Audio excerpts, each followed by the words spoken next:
Macam mana orang yang baik macam ni sekolah agama boleh tergelincir?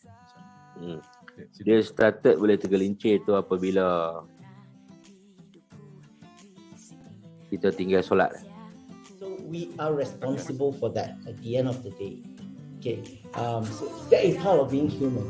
Responsible for justice, responsible for love, responsible to correct. Ada joke ini minta maaf kalau macam meninggi diri sikit. Ada joke. Dia kata joke pasal orang Jawa. Dia kata orang Jawa yang pandai buat kunci, Lokman. Orang Jawa yang pandai main golf, Palma.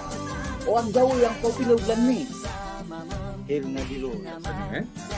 Kita ada program. People, there are a lot of different types of believers, right? There are different types of Muslims or different types of Christians. That is the first time we realize what we have missed by being in that person. And from a Malaysian context, I think stereotyping happens a lot from a race perspective, and of course, as what Eddie is saying, it is also now going to be a class issue very well.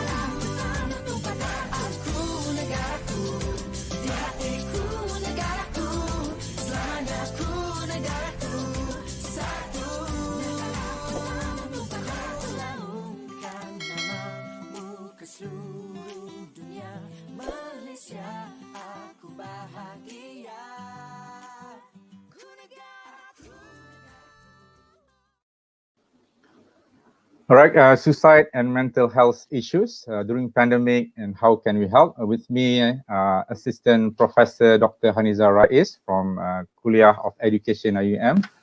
Welcome on board. Apa khabar, Prof?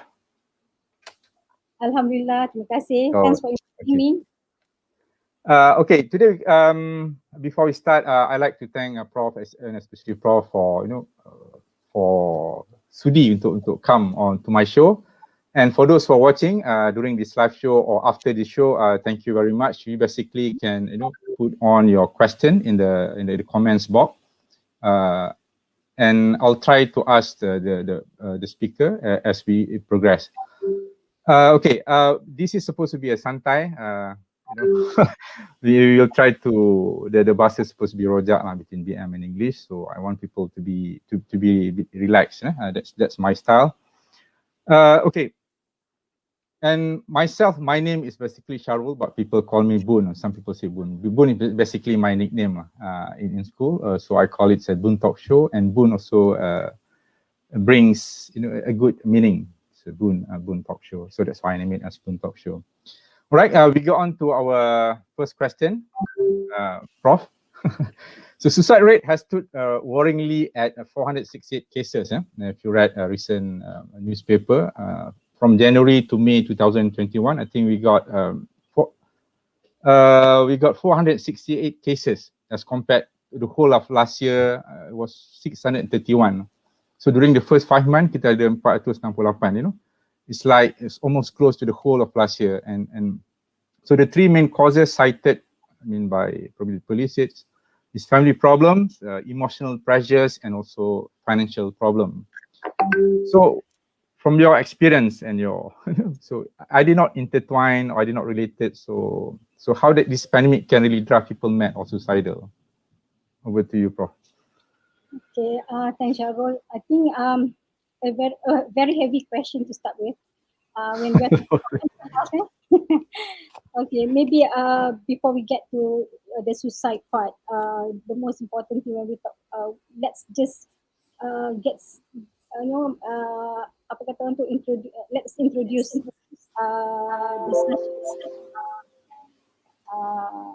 just on mental health. Okay, when we talk about suicide, it's already the consequence of things, or it's always the result of something. So there must be something prior to it that end with someone's taken their own life. And before we talk about that, I'm a counselor who always want to go for positive psychology, what some people call it, but it's more on preventive measure. So it's very important for me to promote something to prevent things from happening. So maybe it's very important for me to use this platform to educate people first about mental health. how important it is before you get to suicide part. I hope you don't mind if I say this. It's when we okay. talk- Yeah. Okay. Actually, the bottom line of this talk is basically how to educate the public. You know, how the public, the community, or as individual, how we can help. It's just that the statement I want to just to make people stand on your feet and okay. And actually, I don't blame you. It is quite the number, you know, when you talk about the statistics, you know, it is more obvious when it appears in the newspapers, you know, it's becoming public, you know, in public conversation right now about people, you know, committing suicide, or it looks like it's more people committed suicide more than ever. Okay, maybe because of the social media and all that, as compared to 10 years ago, it is more, suicide is more on the private matters.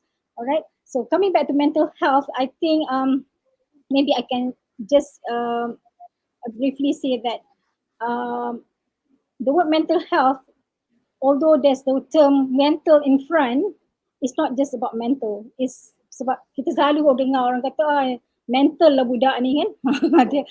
Bila it is always negative thing. So when people ini mental lah, dia sebenarnya cakap tentang sesuatu yang negatif. Sebenarnya mental health is sangat positif.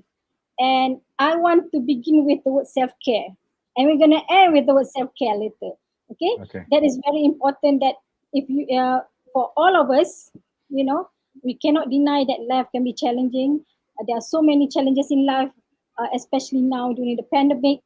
The pandemic has created more issues, you know, crises in life, affecting all kinds of people, affecting the smallest kids to the, you know, the elderly. Everybody has their own concern and worries. So when mental health is concerned, it's about not just mental health, like I said. When we talk, when we are in the pandemic, we know that everything else is coming, pressuring us to react or to respond to things. So it's not just about mental; it is about physical things. How you, you know, keep yourself fit to face the crisis that can come at any time, because it's very uncertain. Okay, the physical part. Our emotion can be up and down. You know how uncertain it can be in life. The same thing with our emotion. We can, at times, we are so happy to be home. To be staying home is fine, but after some time you feel that it's not you and you want to go out. So your emotion can be mixed. Kejap suka, kejap tak suka. You know, kita ada love hate relationship staying home ni sebenarnya. So that is another one aspect of us that will make sure our mental health is apa kata orang tu, dapat dijaga dengan baik. Socially, we are social being that only socialize with people online, and that is not our nature before, and that creates so many things that in between that become can interfere with the way we communicate with others, the way we deal with things when it comes to other people, and all this struggle that we have really intertwined with one another, that sometimes it's not bad, it's not apa tu orang tu tak boleh nak di not everyone can respond to it dengan secara effective. Right. Okay. I got your point. I mean, the leading suicide is basically the output of so many causes that leading to that. I mean, it's really more than 3 causes lah. I mean, that's basically just that it's alarming that people should stop and think, oh, this is something serious. Walaupun mungkin dah increase 468, but the factors leading to it banyak, terlalu banyak. We should take part on that lah. Is that okay? Satu. Okay, I think that, okay, we can go deeper on that thing. So that's probably the question that we will answer as we progress. Okay, the problem now, I think you might. Oh, sorry, I didn't really properly introduce you.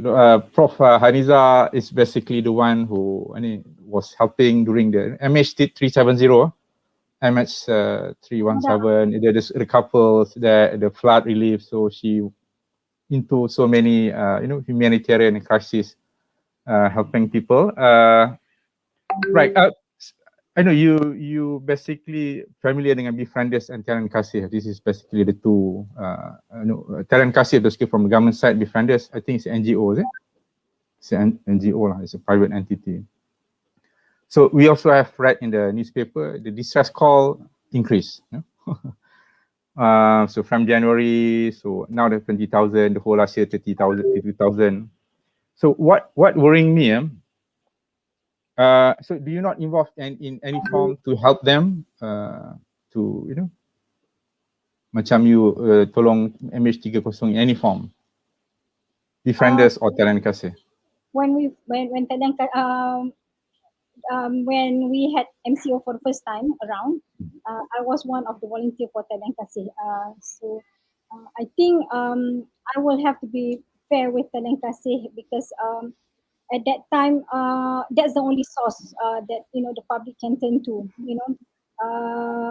But again, when we receive calls from people, and these are the people who actually have been keeping this for a long time. Dia dah macam dah lama disimpan tau.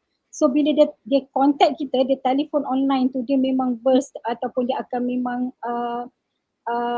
dah ready dah nak pouring things, you know, sharing things, and very often yang talian kasih ni case dia dah macam agak berat, and for one phone call we cannot we really have to be really be prepared what we want to give them, because they are anonymous, and very often we encourage them to call back, and we introduce ourselves so that they can call us back. So you know about working online, the risiko kita sebagai sebenarnya kaunseling ni dia banyak dah ethical guide code dia punya ethical responsibility when talking, when helping secara semuka pun ada ethical code ini kan pula online kan. Sebab whatever we say when we are online is very important, because someone yang on the other line tu tengah dalam crisis.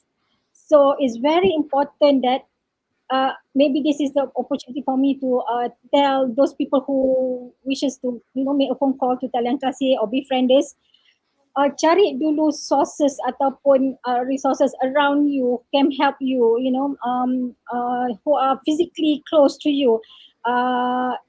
Then kalau because I know not everyone can be helpful to you, but there will always be someone who can support you around you. So instead of calling, because sometimes they call berkata, I have to talk pelan-pelan ni sebabnya suami saya kat sebelah, bilik sebelah. So very often dah tahap yang sangat kata orang tu kalau critical, macam dah terdesak. Jadi it is helpful. I'm not saying it's not helpful, but we can always do better with price. We have to make sure that orang yang menerima call tu, I think my friend who yang sukarelawan talian kasih ni akan buat benda yang sama lah.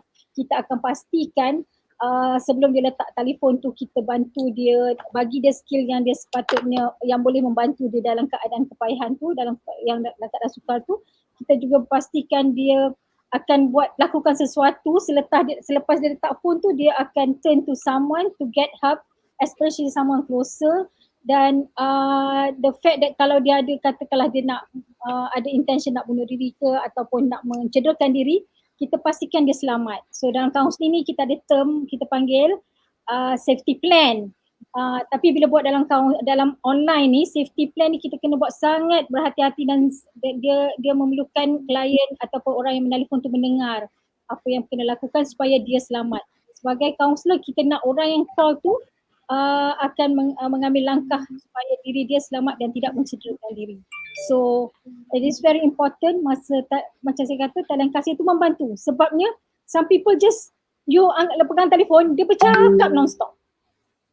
And to me it's okay, because at least they have someone to talk to.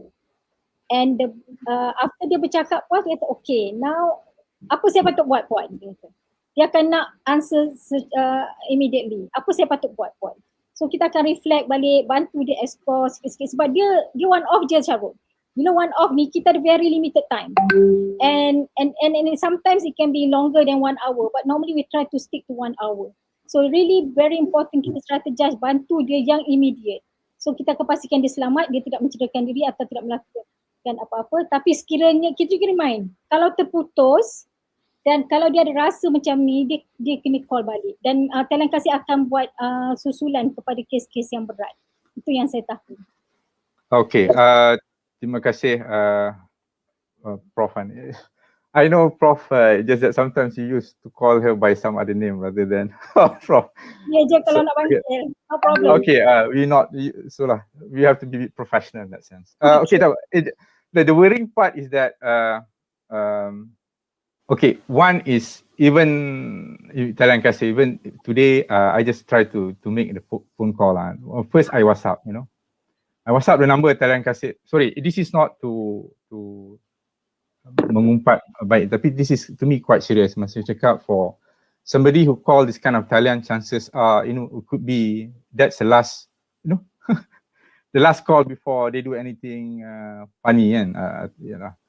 So bila you call, you say they just oh we are very busy now. It just 2 times answering machine, pop, dia tutup. You hang up on me. That's the thing. So when you WhatsApp to them, so basically sekarang bakul you're talking about bakul makanan. You can go to Jabatan Kebajikan. They got 3 options. I can show it to you. I don't wanna. I can forward to you. I mean I can show to them what are basically the response. They're talking about bakul makanan, you know. So this is to me, you know, if people masa tu dah nak dekat tepi jambatan, dia nak call tu, I think they will jump lah. Maksud, kalau kata bakul makanan, I don't need makanan. I mean, you know, you see. So, okay.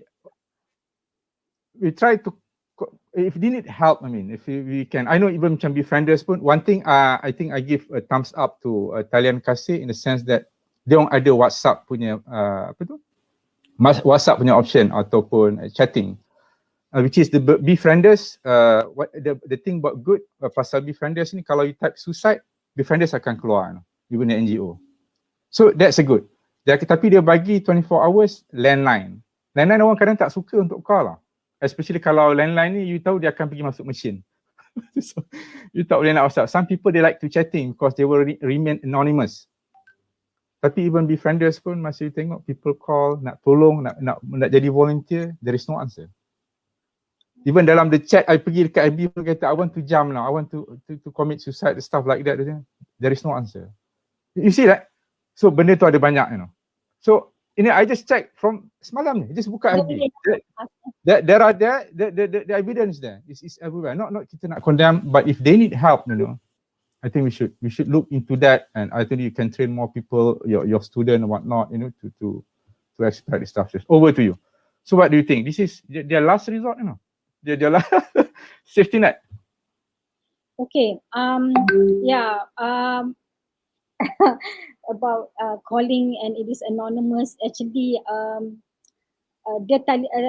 crisis line ni sebenarnya is something yang kalau kita nak buat, kita kena betul-betul be careful kan, kena berhati-hati because we are talking about life of someone. Macam kata tiba call tak jawab, orang kata kau pun the last person I want to turn to pun tak jawab. Dia kata I've turned to many people. Selalunya orang yang nak suicidal ni dia dah turn to many people to get help. Dan kata the last person I turn to pun tak jawab juga. So what else can I do? This is a sign. Orang-orang ni pun pandai juga benda tu. This is a sign that I should end my life. Kan. They will make the decision. Orang macam ni, macam tadi you kata kita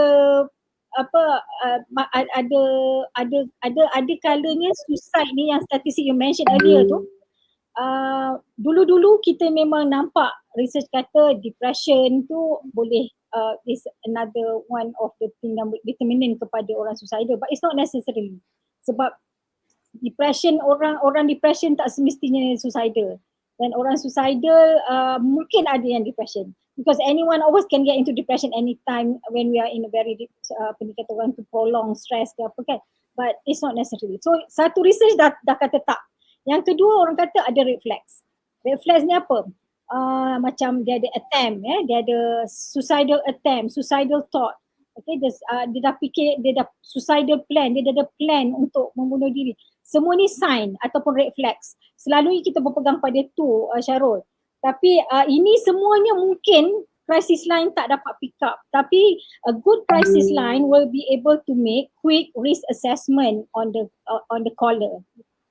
Asking the caller first, when was the first time you try to hurt yourself? How long has it been? When was the last time? How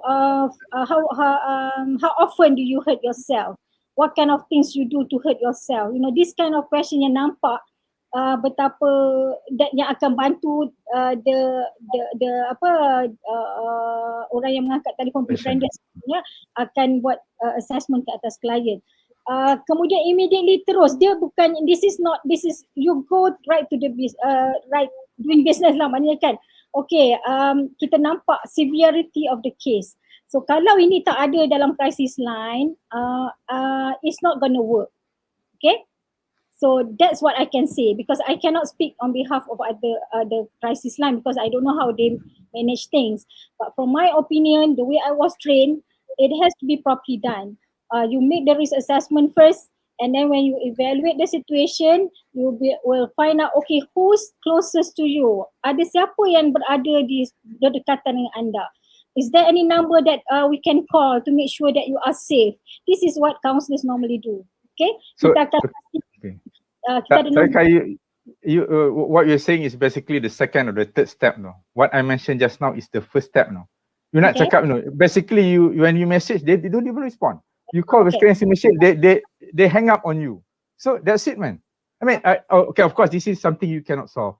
This is probably political uncertainty. Probably they don't have budget, the stuff like that. But of course, like you said, the good thing is try to exhaust the people around you first. Where they can help, just try to talk to them. But what we are afraid, those who call ini dah the last kopek. So macam wow. I think if this is the something that is not going to work, what we can do, okay, social media activists like you can do is do a lot more psychoeducation, okay, because rata-rata poster tulis call befrienders, call talian kasih. I think almost all posters tulis tu. But we have to actually communicate to the public that just in case you don't get to your answers called by these people from talian kasih or befrienders, do not just sit there. Okay, go get help with someone around you, closest to you. Okay, because dia orang yang dalam keadaan ni, dia selalu dia seseorang diri dan so dia alone and dia mungkin dalam keadaan yang dia tak nak jumpa orang. Okay, so we have to actually blastkan psychoeducation dari poster instead of just stating. If you feel like life has no meaning to you, call befrienders ke apa-apa, do positive thing saying that life can be painful ke apa-apa, but you may want to call, sometimes you call someone is not there, but what are you going to do about it? So benda-benda macam ni yang akan the psychoeducation part will tell you that line ni pun tak stabil sebenarnya, because line tu people nak beritahu dia suicidal pada orang yang dia tak nampak. Dia tak akan cakap dengan orang yang nampak, tapi dia sebab orang yang nampak, orang yang dekat dengan dia tidak memahami dia. So it's very important, kalau boleh lah pada saya kan, bagi empowerment pada orang yang nak commit suicide ni to act, to react to how they feel. So bagi dia rasa, what can I do? Things that I can do when I feel suicidal ke macam tu. So focus on that. Sebab macam you kata, you have tried calling, tak ada WhatsApp, tak ada jawapan yang you nak. So you imagine how many people yang do the same thing, macam you kata probably dah committed suicide, kita tak tahu. Because it's anonymous, one more thing. Ini belum kita kata lagi orang yang call dan dapat lepas letak phone dia committed suicide, kita tak tahu. Because they are always anonymous. Okay, so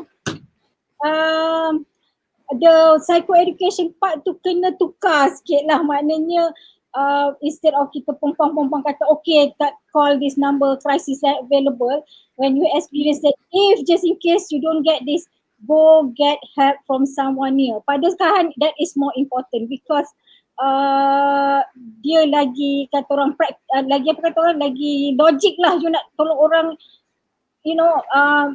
I don't know how, if you sukarelawan talian kasih, you will be wondering about people who calling you, who is like miles away from you and who is having trouble. Okay, so it is sad lah what you pointed out to, memang something need to be improved lah sebenarnya. It's really need to be improved. Kalau boleh kita bantu the talian kasih atau crisis line like this to improve their services, that would be nice, because they need your feedback.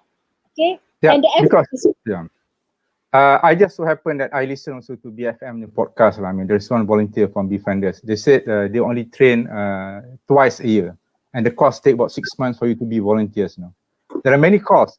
There are people are volunteering to be a volunteer, but there is no takers. There is that's why it's a bit sad. I mean, if you can, volunteer. I mean, I know that not anyone can be a counselor. You kan boleh jadi bad counselor tu melompat. so that is also a critical thing that macam you cakap, you need a bit more psycho education, whatever lah, how to be, the first line, probably to listen. Probably this is basically why we are doing it now, to give a few tips, okay, we just go what are basically from my reading. 80% of those commit suicide, they give some kind of warning before that. The idea is already there. I mean, if there is one suicide, I said probably 3-4 failed attempts or suicide.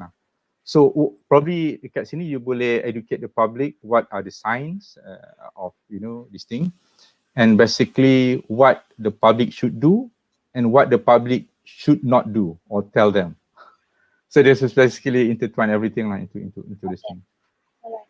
Okay, it's raining here. I hope I can you hear me clearly? Fantastic, yep. Alright, memang ada when we talk about complete suicide, ialah memang ada early warnings lah. Memang when you are helping someone, when I ask earlier on, I cakap about how important it is for us to find out recency, how recent dia try suicidal attempt. Dia ada beza. Suicidal plan, dia plan aja. Okay, suicidal attempt dia buat, dia lakukan.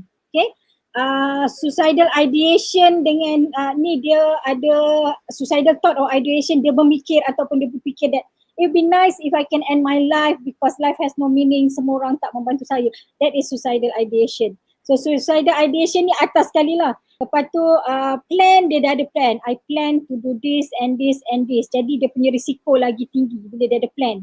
Saya plan pertama, kalau saya nak mati, saya nak terjun daripada tingkat 3.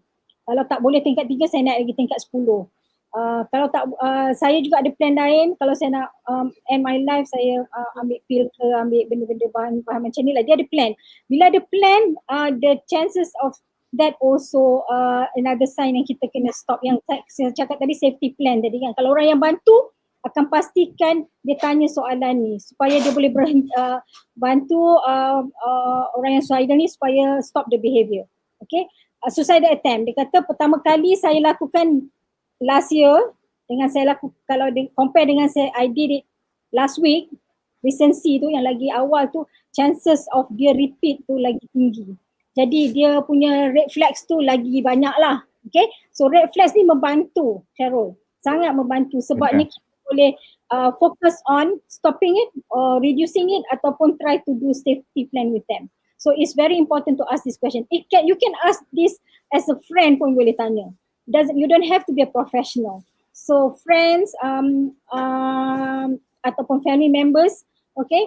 Another thing that is not really suicidal kind of reflex is when you see someone who's normally sangat talkative ataupun sangat friendly suddenly become quiet. Any change of behavior, okay, any change of behavior would be a good sign that you want to find out what's going on.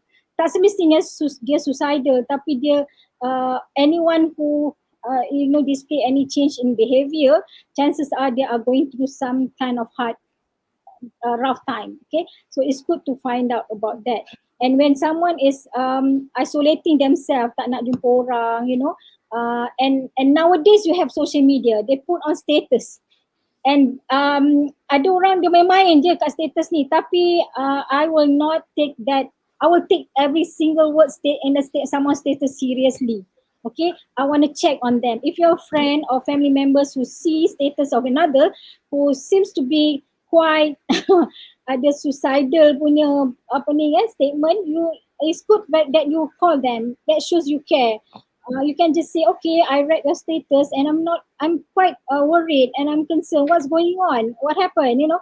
that kind of question save life actually. So these are some of the signs that is not really in statistics, but it is in reality today. So changes on behavior, like I said just now, is sangat obvious. Among parents, you can see anak you tak keluar bilik, anak you suddenly get anger, suddenly change in behavior, macam dia bukannya seorang yang cepat outburst, suddenly dia become very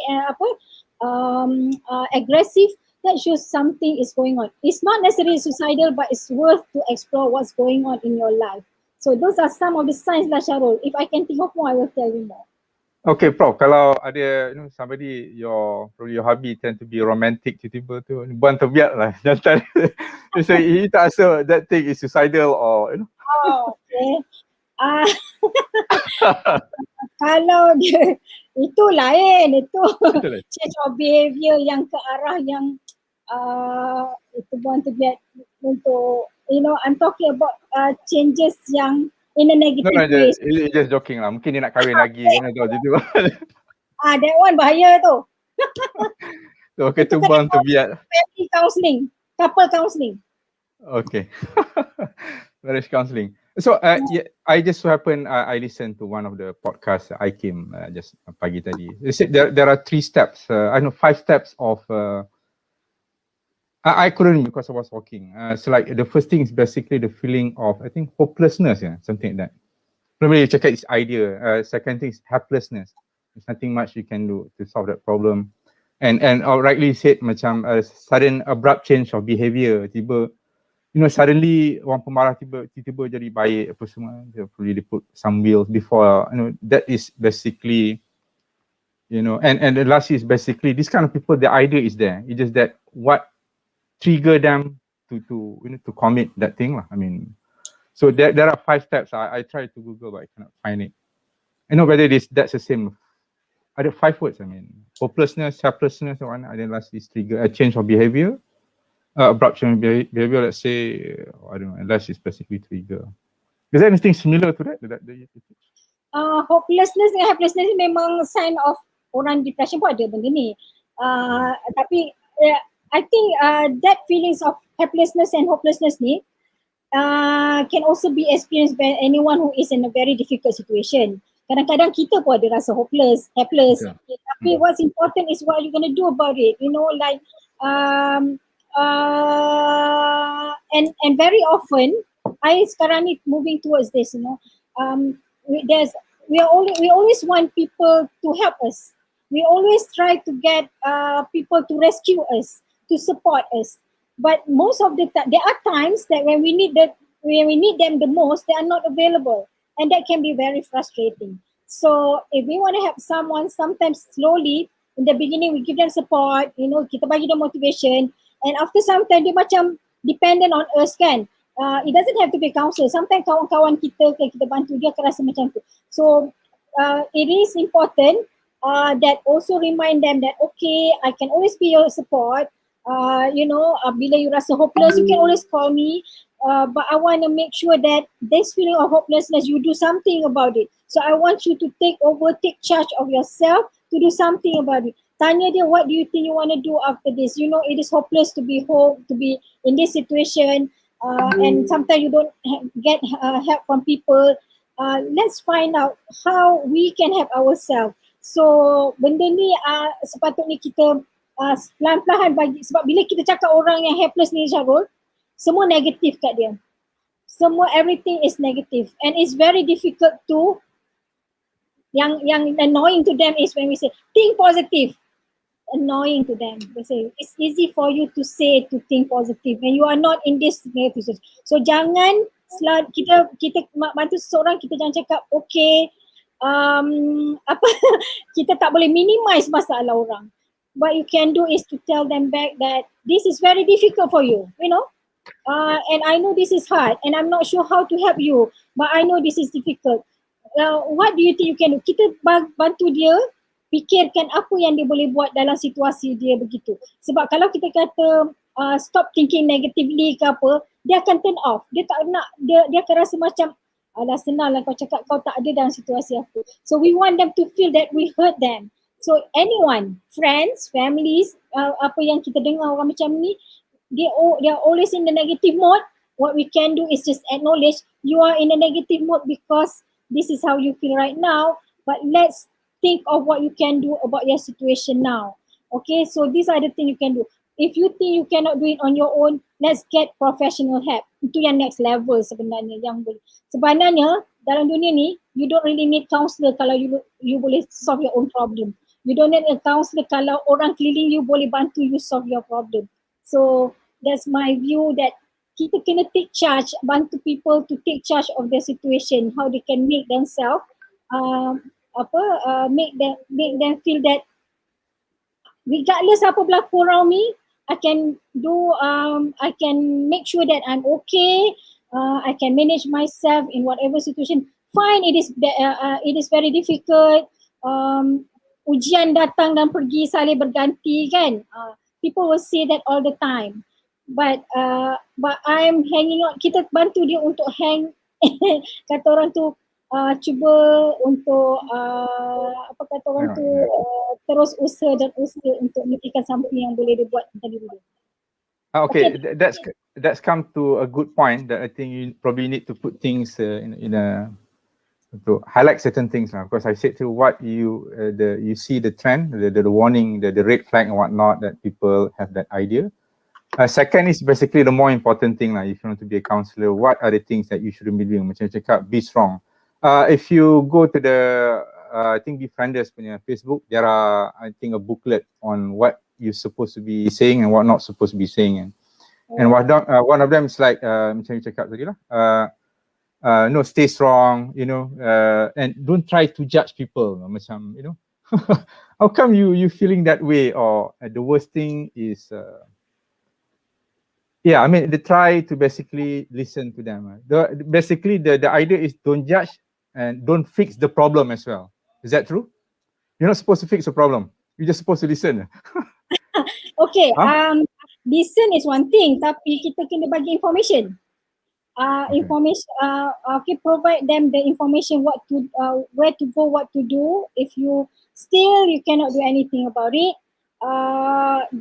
what kind of help they can get. Okay, kadang-kadang bagi bahan bacaan pun bagus juga. You know, in this situation memang kita akan refer them pada anything that will be helpful. You know, but remind them to stay connected. Okay, stay connected with people yang boleh sebenarnya mendengar ni is not easy, Syahrul, to listen, and especially orang sometimes you have to be able to understand, you have to be there when you're listening, because you want to know mode dia macam mana. Adakah dia just nak pouring ataupun dia nak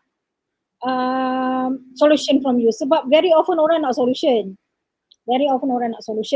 Tapi to be fair, orang yang suicidal ni, dia bukannya sehari dua dia fikir dia suicidal. Okay, the root cause could have been there for you know, quite some time. So and it's not something that you can, okay, let me tell you this is gonna work for you because your suicide is not gonna work that way. So you can remind them that it's gonna take some time, because but I want you to stop. I want to help you to make sure that you are safe. Itu perkataan yang kita selalu akan cakap lah. Sebabnya why you need to be safe, because when you are in a we want to make sure that you do not do anything that's going to hurt you now, that is going to hurt you now. Then ada orang juga dia akan delay kan, dia kata if you have this suicidal plan, can you delay that plan? Ada juga, sebab orang yang dah terlampau nak bunuh diri ni, dia tak kira dah orang cakap apa. So kalau you kata delay, dia akan ambil masa. Let's delay this plan, let's talk about it. So giving the platform for them to talk about what's going on actually. Bukan macam saya kata mungkin pre-existing, isu pun mungkin dah banyak, bukan satu dua. Okay, yang macam you kata family members, family conflict dah ada. Lepas tu pandemic, financial issue pula. Jadi dia dah macam bertimpak-timpak kan, isu dah banyak.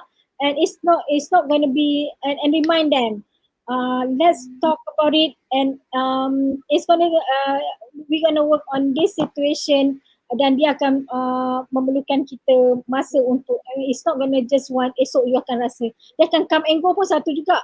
Sebab kes yang I pernah handle, budak yang committed suicide tu berlaku setelah setahun, when people thought that he's already okay.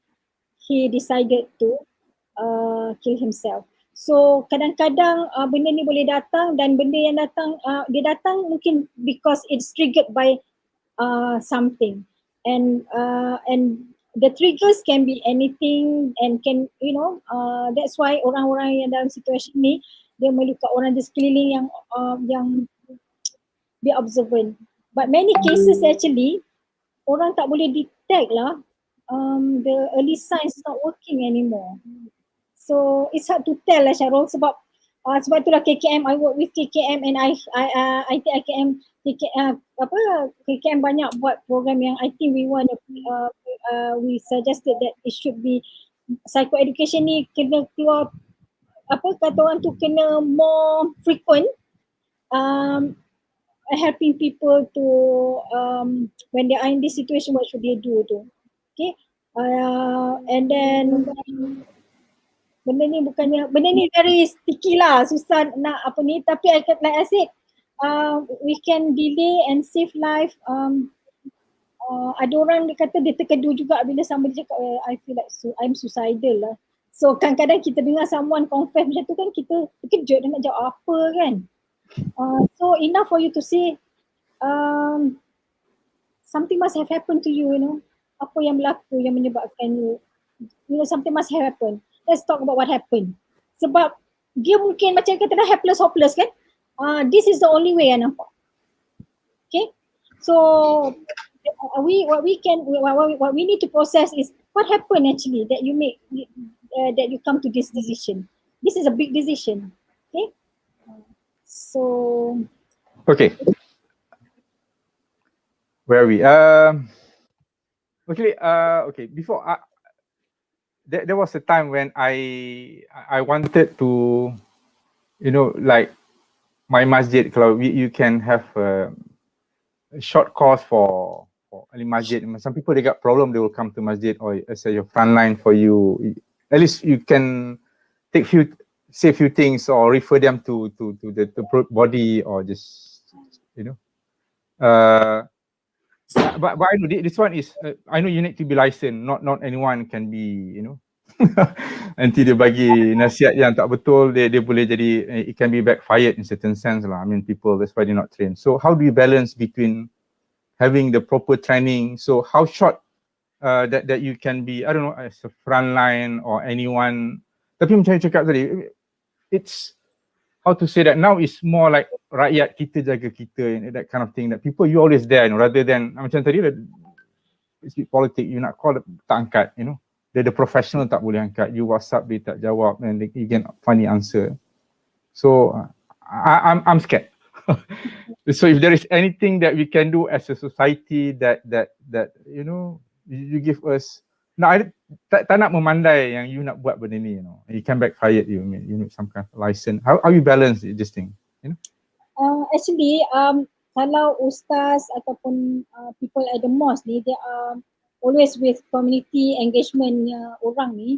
Diorang ni memang kena ada helping skills lah. And helping skills tak semestinya counselors ada. Helping skills, membantu, kemahiran membantu ni. So we don't have to be a counselor to help someone pun when dia ada beza lah. When like I said, they're professional helpers. Okay, so professional helpers selalunya when the issues need more than just one seat lah. Macam you need, there are issues and issues need to be worked on. That will be counselling punya role lah. After some time, counselling pun dia tak boleh nak manage when dalam suicidal tu rupanya dia ada lah bipolar lah, ada mental disorder lain. So kita akan refer kepada next level, a psychiatrist. So the role, term of reference tu mesti ada. Let's say you have ustaz in the front, frontliners, these are the people who can make that simple observation macam I cakap tadi lah, the simple observation that and these people may not be ready to share things. Okay, so but you notice that this person need help. So what you can do is just to remind, as a friend I can talk to you, as a community support, we are here to provide you the support you need. financially ke apa ke, kan basic things. Sometimes kan orang yang ada issues later ni, mental health issue ke apa, dia start dengan probably basic needs dia tak fulfill. So the community can help with make sure that the family are okay, you know, the basic things are, you know, after that okay, if still this person is having any emotional issue that need to be worked on or mental health issue, dia kata okay, nampaknya macam I think because dia macam kata okay lah, aku tak rasa, I don't feel like life has any meanings anymore because as a father I'm not working and I feel bad. Katalah, I give you example lah ya. And my children like that, so ada family conflict, so we can refer them sama ada pergi family counselling ke, family you know, counselling yang boleh bantu situation dia. So that ustaz yang yang kata tadi community dekat masjid tu boleh tolong.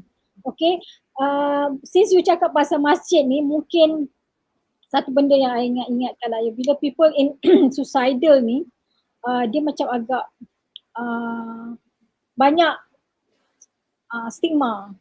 Okay, sebab kita tahu dalam Islam, dalam agama lain pun semuanya tidak membenarkan bunuh diri, kan? So dia menjadi stigma kepada agama. So dan ramai pula yang kita pun ada social media yang kata lah ni tak beriman lah apa kan. So we have to make sure that we are not one of them. Yang you cakap judgmental tadi kan. Because kita tahu dalam Islam pun kata you be tested no matter how religious you are, ya. Ilmu agama kita akan diuji kan. So begitu juga dengan dalam keadaan dia suicidal ni, kita patut bantu dia sebab kita akan cepat judge dia tentang dari segi agama. Ada orang buat macam tu dan kita sepatutnya janganlah menjadi orang macam tu sebab dia kata okay, ada orang kata ni kena sembahyang dulu baru kuat iman, tak ada rasa nak bunuh diri. When you say that, you are really not helping at all because we don't know, sometimes you know how hard it is kan, kadang-kadang Allah nak uji kita sampai ke tahap yang mana. So dia kata saya sembahyang, ada yang depressed dan suicidal ni yang saya pernah jumpa, dia kata saya sembahyang, orang suruh saya tahajud, orang suruh saya bangun malam, saya buat apa yang patut, tapi still hidup saya, you know, I'm still struggling with life. So people like this will come to you and tell that how difficult it is, and orang tak tahu betapa susahnya. So we have to give that understanding that you make an effort, okay, to get out of the situation. So itu yang saya selitkan pasal agama tadi lah. Kalau boleh kita jangan selit. Yeah, okay, good. I thought of asking you that question, but since you already answered soalan pasal agama ni, kita cuba answer. Is that your daughter? No, Talia Azman. No. Is there any place people can seek for professional help? Is it therapy? Is it expensive? How much you have to pay? You know, is that, or kalau expensive? Not everyone has the privilege to, you know, for it. So, what's your take on that? Okay. It depends on where you are. Okay. If you are in school, your school counselors are there for you. If you are in college or university, there are counselors who are working. Now they are doing counseling online, and these are all free. Okay. I think there are a number of NGOs that offer counseling for free. Just that be careful.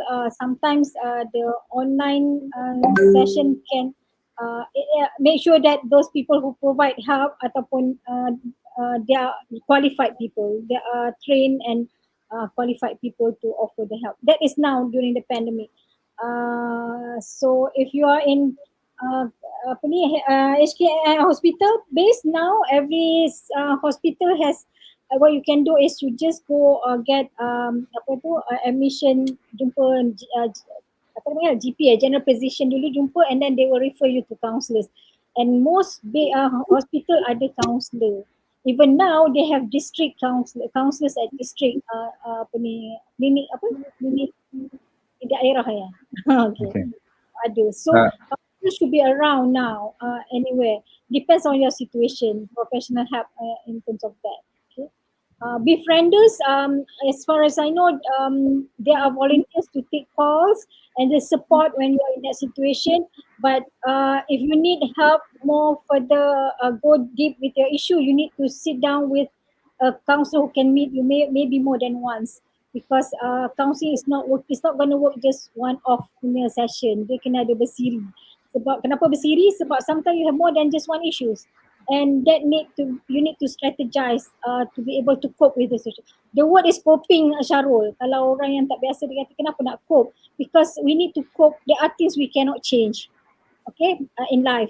Some people suicidal because katakanlah dia suicidal because of benda yang dia tak boleh ubah. Mungkin dia kehilangan orang tersayang, ataupun dia tak ada orang nak turn to, ataupun dia dah bercerai ke, ataupun dia ada yang fail exam pun nak suicidal tau sekarang ni, Syahrul.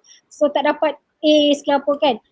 Those are the things you cannot change. So we have to keep that in mind, that there are things we cannot change, but we can actually cope with it. What can find I do not get an A dalam subjek ni, but how do I cope with this situation? I tak boleh masuk UIA katakan, where do I go next if I cannot go to UIA? So dia kena benda-benda macam ni will help. Coping is really helpful. Cumanya coping ada positif dan negatif. Healthy coping, negative coping. Bergaduh dengan isteri katakan, dia boleh cope pergi kebun, tanam sayur, bela ikan kan. Tapi dia boleh juga cope gaduh dengan isteri, dia naik motor dia, dah bawa laju-laju. That is negative coping, unhealthy. So you can choose. You need to choose healthy coping for your mental health. Okay. Menarik. Sebab coping or managing the problem. Yalah macam you said, itu dari viral lah couple of years. Betul. Semua orang ada problem lah. Kucing ada problem, dolphin ada problem. So just how you manage the problem is more important. As long as you live, I think basically life is about managing problem lah. We come one after another if you are that's strong enough. There are a couple of things I want to ask. Okay, we got not many. No, there is a worrying trend. This one from statistic. The leading cause of death for those aged between 15 and 29 is basically suicide. I think this is global trend all over the world. Of course, 15 to 29. Okay. That's basically the age. So it's a bit sad. It's a bit worrying, And of course, I've watched a couple of documentaries as well. Partly, of course, the things that I cannot accept is like pasal pressure exam, that syllabus banyak sangat.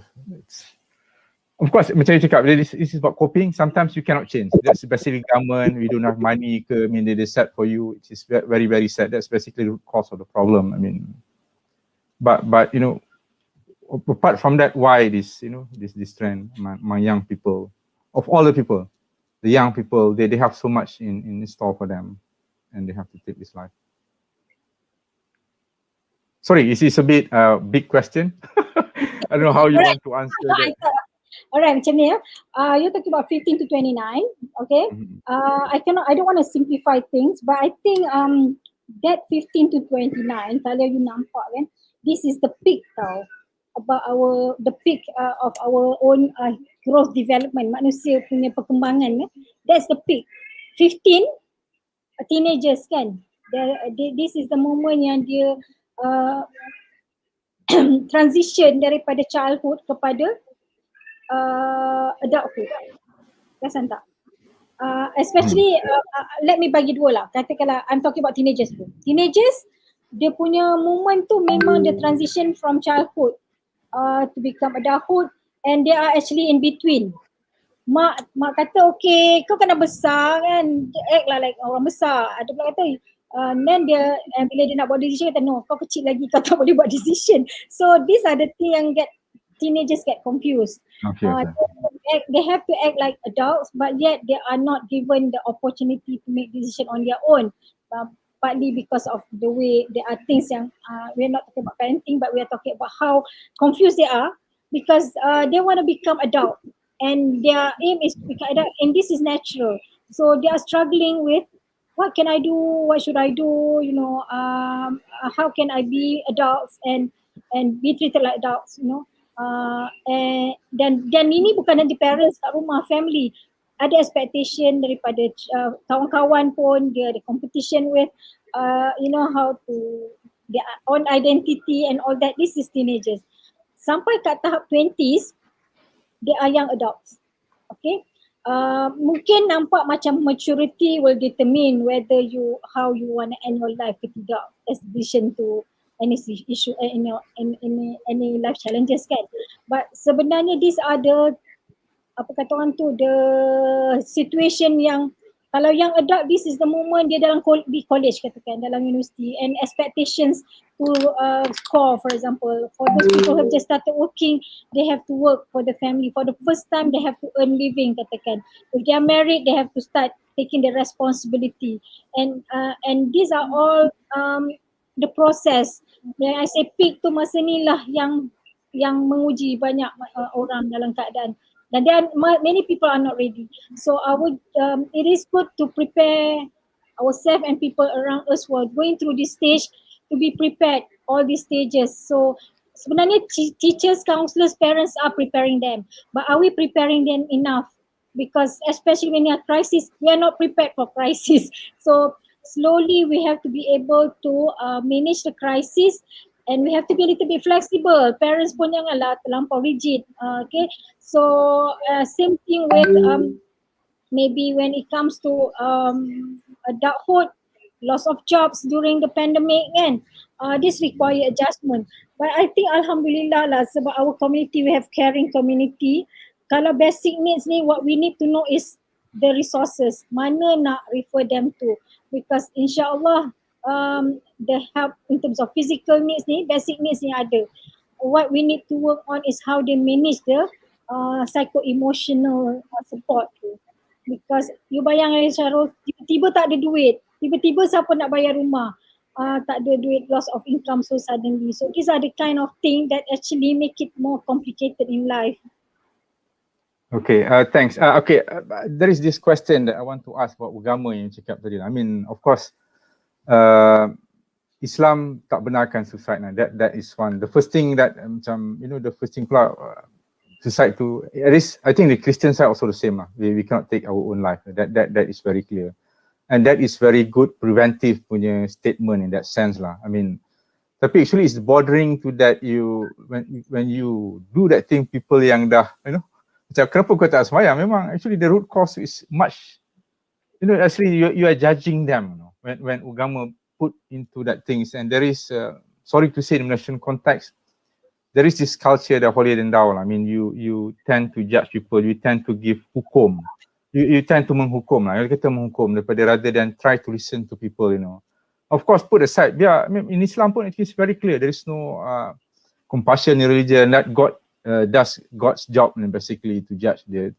Our part is basically we try to listen and try to help where we can help. I mean, that is a different thing. You also that ada agama ni, it can help, but at the same time also can precipitate as a catalyst for that suicide, when people either stigmatization or I don't know, or you judging people in that sense lah. So I find it it's quite prevalent in Malaysian society especially.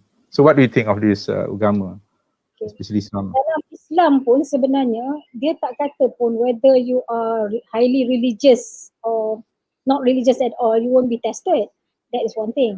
Okay, so ujian tu pada sesiapa saja.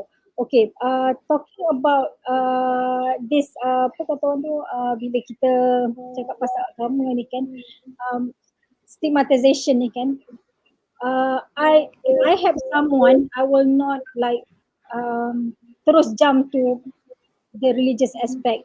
Not because I don't believe in my own religion, but because I think I want to get dia punya kepercayaan dulu, that you can tell me anything or everything without me judging you. Tell me, because kita tahu dah benda tu tabu dalam masyarakat kita.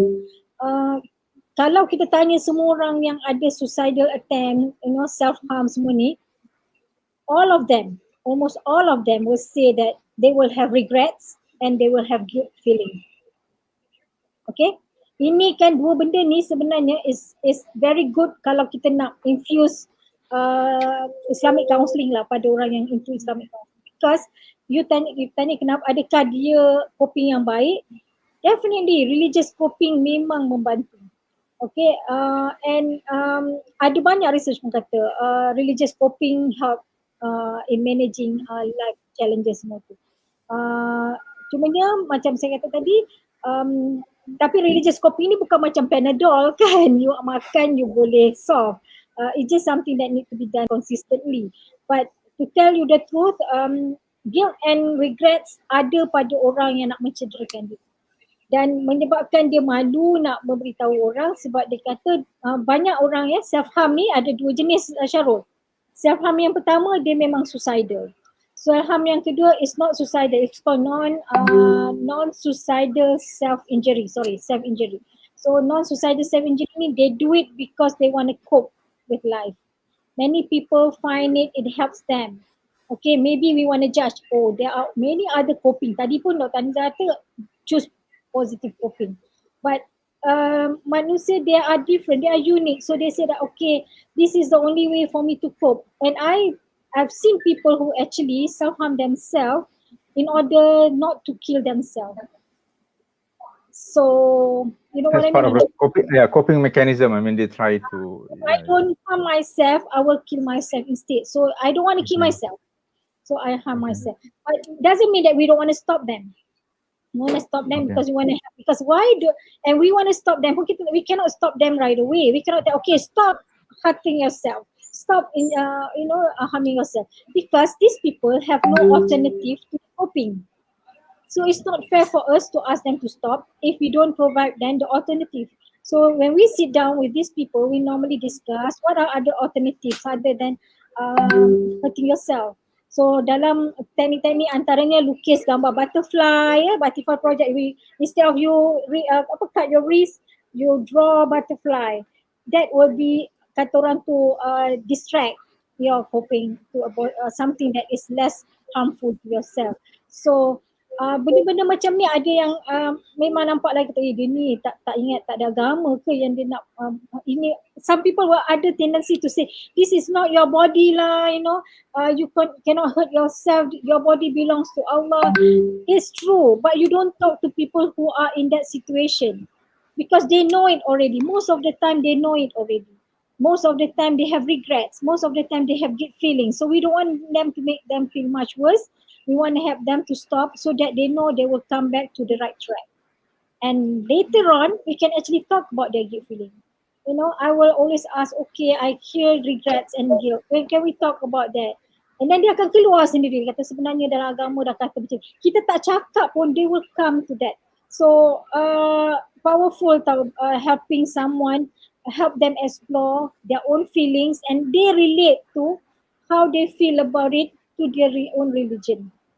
You can ask with other religion, what's the view of this? My agama tak bagi I buat macam. I pernah cakap dengan orang bukan non-Islam, non-Muslim pun. Dia kata, ya dalam agama saya pun tak boleh buat. Okay, let's talk about it. And also we bring positive thing that even in any religion pun, what's past is past. So many people live, you have to dwell on the past. Yeah. Yes, you have to help them to be on the present, saying that whatever happened in the past, it's no longer. We have to stick to the present. What is over. Okay, and then kalau dalam Islam kita kata we know we can always bertaubat, but we can actually focus on the present. So many people still stuck in the past because of the traumatic experience.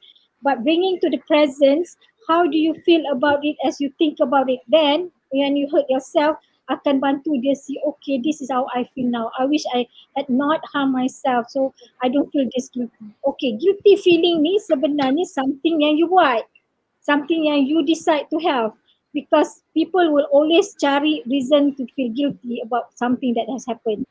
So it is something manageable. We can actually help them to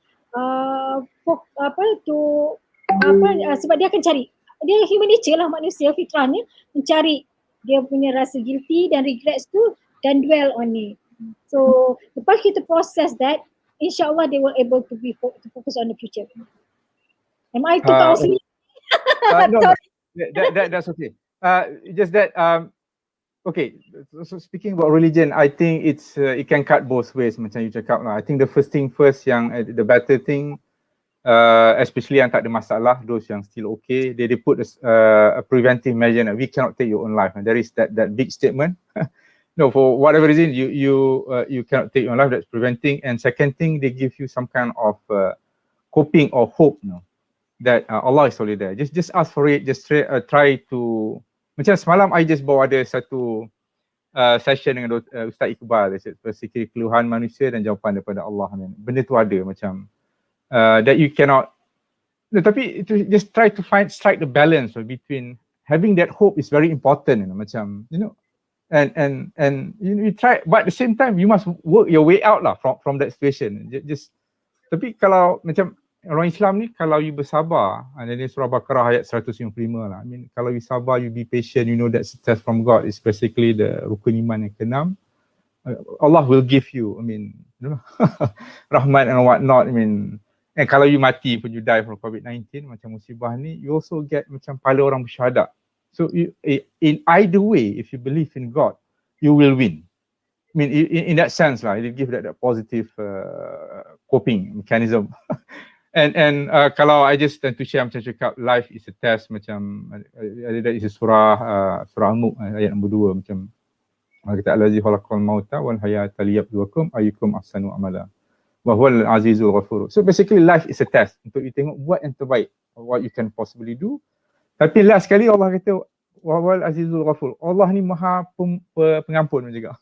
Buatlah apa pun, they will forgive you. Past is past, we move to the future, I mean the present and the future, look ahead. Of course, that is on the positive side. But from on the academic side, I just want to probably towards the end, just for the sake of discussion, academic, or just on the academic discussion, on because I'm not too sure whether, of course, you cannot prove. Of course, you already answered it. Suicide can be prevented, in this current life of we become too materialistic, we become too individualistic. In a liberal society where people no longer believe in a God or the hereafter. I mean, this is basically in the West there. In fact, kalau kat US pun, dia terkenal dengan libertarianism, the individualistic. Jadi punya philosopher cakap, asserts that a person's life belongs only to them. And no other person has the right or to force their own ideals that life must be lived. And Thomas Schaas pun cakap, goes further, arguing that suicide is the most basic right of all. So they're talking about instinct and their right. Their own life is their right. So who are you to tell me? If the moment you tell me what I should do in life, I no longer have that freedom. Even idealism also, they are propagating on that the right to suicide. So what do you think? Is this what philosophical, rather than the idea of taking their own life, that is basically their birthright? So what is over? How do you counter to people like this? I wish they are just as excited or as aggressive about rights to their own life, to their rights to their own self-worth. Self-worth. Okay. Kalau dia betul-betul ada I think people have different opinions about things, and people have always because of the rights in humans rights ni, sometimes people are swayed by certain idea that life has, because of the egocentric view that life belongs to me. There are a group of people who probably think that way, and I hope there are people in public in general will actually go do the same kind of promotion about self-worth, about loving yourself more. Because kalau you are a philosopher, you know about existentialists, that you know how you give meanings to your own life, and we can fight to this group of people who think that life belongs to them. Though we can actually counter balik their punya view that that the meaning of life belongs to you, and life is worth living, and how you decide life is worth living, it depends on how you view life, and you have to have the frame of reference about life that is healthy view. You cannot end your life in order to have another kind of life after. Am I too confusing to you? Okay. Not really. Okay, kalau I mean, if I, for the sake of devil's advocate, I cuba argue from they are, you know, because sometimes they're that considerate and they're selfless in the sense that, you know, if I were to be alive pun, I'm menyusahkan orang. I hope, you know, I'm quite helpless. I don't add anything value to you guys. I just menyusahkan, you know. So rather than I should take my own life rather than making you all miserable in that sense lah. Nobody loves me. Nobody gonna miss me. Okay, that so kind of ada kes tau Syahrul yang mengatakan sebenarnya orang yang katakanlah somebody committed suicide, okay, dia kata dia menyusahkan orang, tapi once there are people yang actually survive, you know, family members who committed suicide ni, their life is much more miserable dengan orang yang committed suicide, and they much more miserable life, the survivor ni, their life are much more miserable because what happened to them when they lost their family members to suicide, yang bunuh diri tu, orang yang tinggal ni dia lagi suffer more. And I've seen people who actually develop hatred to their loved ones because it's good for you, you want to end life, you think this is your decision, you don't know how it feels to be left like this. So every time you think that you tak menyusahkan orang, you are menyusahkan orang, you actually menyusahkan orang. Sebab bila orang dah meninggal, kita tahu orang yang meninggal tu tak tahu apa yang berlaku selepas tu. Okay, of course dalam agama dia cakap macam-macam kan. Tapi orang yang tinggal ni, yang the survivors are actually the one who struggle with the grief and loss due to the loss of their loved ones. And if we can actually, if I have the opportunity to listen to some, memang ada ramai yang cakap macam ni sebenarnya Syahrul, yang kata tak guna saya hidup, saya menyusahkan orang, tak guna ni, kan. All the negative things is about them, and by ending their life, they will make others happy. They thought they will make them happy. So these are always negative views when they are in that situation. So memang kena dispute this irrational belief ni. Kalau dalam counseling kita kata kita dispute, because what is a very perkataan tu the negative it is irrational thoughts that they have.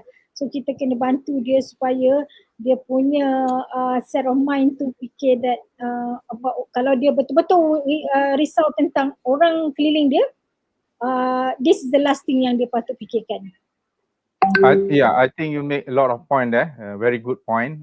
Yelah, I think it's a bit responsible lah for you. One is you have to cope with that suicide. Ada setengah tu macam I just watch one documentary dari Singapore where they, I mean the husband boleh, they're having a problem dengan business during this pandemic. They know the wife is also struggling. They got the kids and whatnot. And how could you take your own life? You know, I mean, I know they siap bagi take notes to the wife. You know that your wife will be miserable. At least they have to handle business, the kids and everything. Then and losing you at the same time, you cannot. So I'm quite mad at how he thinks that. I mean, I really don't know whether they see the counsellor or not. Tapi ni orang jenis hawkers dekat Singapore. People memang panggil selfish act dia panggil. Yeah, I mean, it's, oh man, your wife and family dah teruk. How could they do that? I mean, their relationship was so good before. Their husband is so loving, so funny and stuff like that, and you do that to your family, macam. So I can see your point in that sense lah. I mean that you dengar pun you panas lah macam. But the wife can strong for the kids, for everything. You know that. Okay, I know this one can go on and Tapi I nak say something lah Syahrul about that. I tak nak lah nanti tahu. Tadi kata jangan judgemental kan. But I want to say that because it's very important, because orang yang ada intention to commit suicide ni, if they are listening, they will have to be aware of the fact that whatever things they thought that will end their misery tu actually will create another misery to others, their loved ones yang tinggal. Kalau dia rasa dia selamatkan keluarga yang dia tinggal, the truth is they create another so if you don't love your if it's about love your life, love your family, ada yang memang ajak bunuh bersama-sama dalam satu keluarga. Pernah dengar kan? Pernah kan? Itu lagi more irresponsible. So, these are the thing yang kadang-kadang and you don't know the survivor also have feeling for not being able to help, and these are the thing that probably those people have to understand that, you know, if you feel helpless or hopeless, you imagine your friends and family who may experience the guilt feeling and, you know, the regrets, not able to help you out of the helpless and hopeless situation. So these are the things that need to be, you know. So my point walaupun benda tu self, memang kita dalam keadaan sukar macam tu, kita punya decision pun akan tak, you are not you when you make that kind of decision. You are mentally not stable. If you're so that's very important to bring yourself back to wellness, you know, to bring back, to help work on the issue that you have, so that will bring back your mental health back in place, so that will not be your choice at the end. Okay, thanks for, you know, for guiding me back to the the right path. Not just that, but you have macam you cakap ni, yeah, that's true, but that's not something that I will no lah marah dia when we come to this face to face. Just make them be able to see what happened if you're gone. No, I'm just want them to know that you make things harder. If he watched the video now, what the wife told them, that the wife has still to pick up and struggle and feed their family even though the business not good. Don't you feel, you know?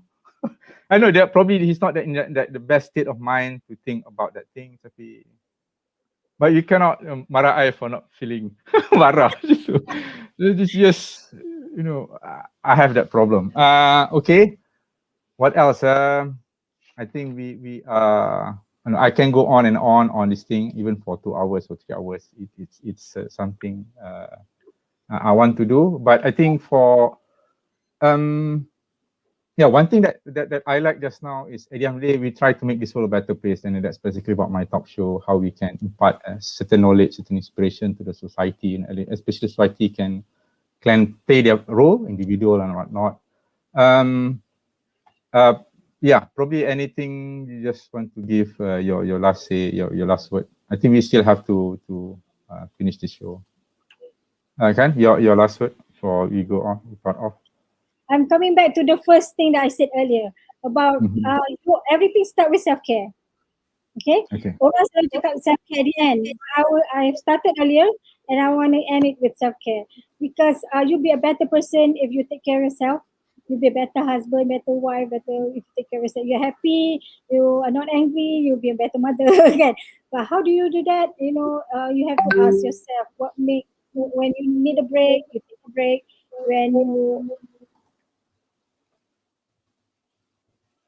something that makes you self-care ni banyak, Google je lah tengok whatever makes you better, help you take a break from your long hours of working.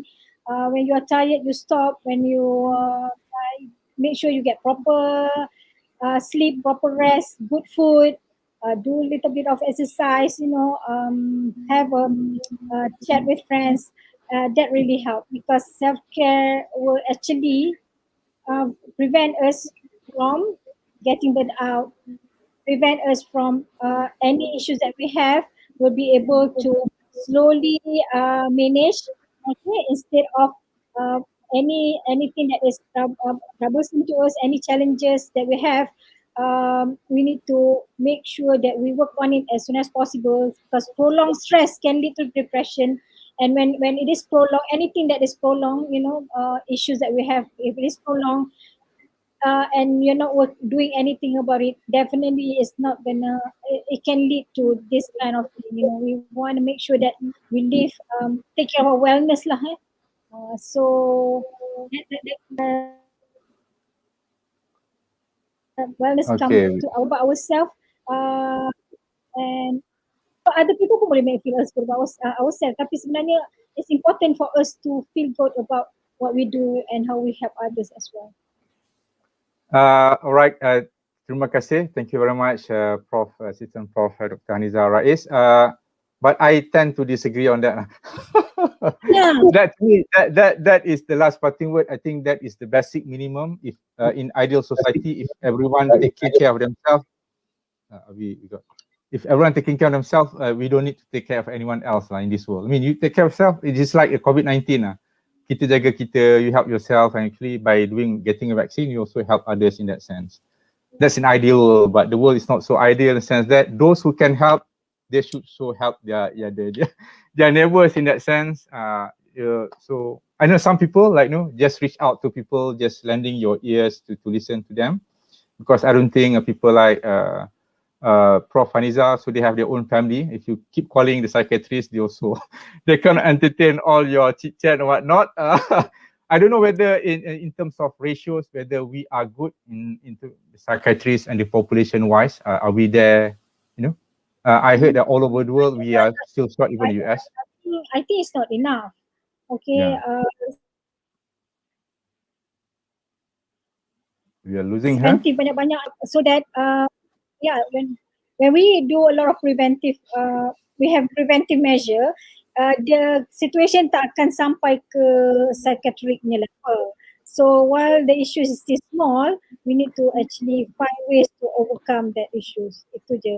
But again, like I said, macam self-care ni sebenarnya kita protect ourselves supaya kita tak get into something yang akan macam saya katalah, manage ourselves better, macam dia jadi buffering tau, buffer. Tak bermakna kita tak akan ada masalah. Okay, terima kasih tuan-tuan, terima kasih Assistant Prof Dr. Hanizar, suicide and mental health issues during pandemic and how can we help. So basically, again, first is self-care, help yourself, you're going to help others in that sense. I leave with that. Thank you very much for those watching. Assalamualaikum warahmatullahi wabarakatuh. May peace be upon you.